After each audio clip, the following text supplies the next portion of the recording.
নারায়ণগঞ্জের মানুষের বিখ্যাত চাপা শুটকি ভর্তা। আমরা তো এই ভর্তার ভীষণ পাগল, ভীষণ অনেক পছন্দ করি।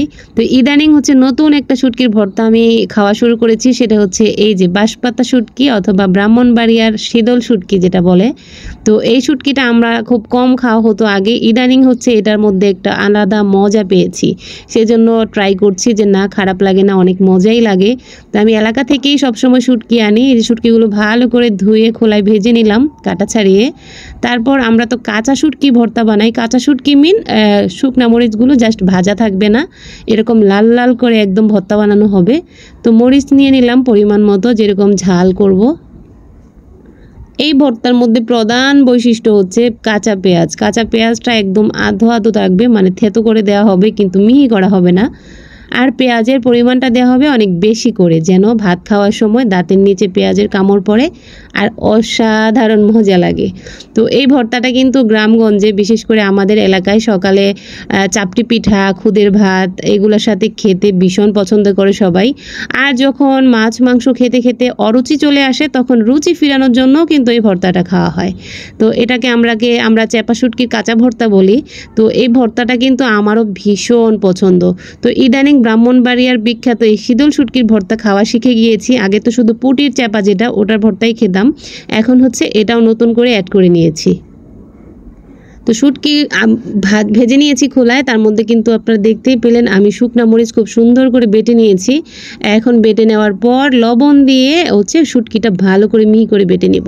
যেহেতু আমার ক্যামেরাম্যান নেই, এই জন্য ভিডিও করতে একটু প্রবলেম, খুব ভালোভাবে ক্লিয়ারলি সবটা দেখাতে পারিনি, বাট পুরো ভর্তার প্রসেসটা ঠিকই দেখিয়েছি।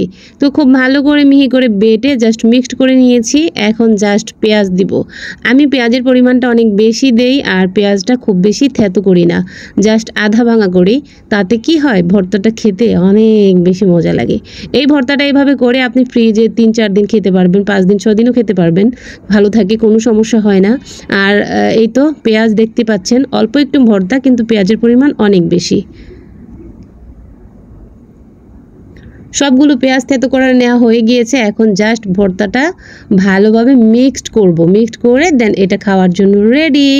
তো নারায়ণগঞ্জের কে কে আছেন আর এই ভর্তা কে কে পছন্দ করেন অবশ্যই কমেন্ট করে জানাবেন। আমি জানি এটা হচ্ছে, এই শুটকিটা হচ্ছে ব্রাহ্মণবাড়িয়ার একদম বিখ্যাত একটা শুটকি। তো শুধু ব্রাহ্মণবাড়িয়ারবাসী খাবে তা তো না, আমরা নারায়ণগঞ্জবাসীও নতুন করে এটা অ্যাড করে নিচ্ছি আমাদের সাথে।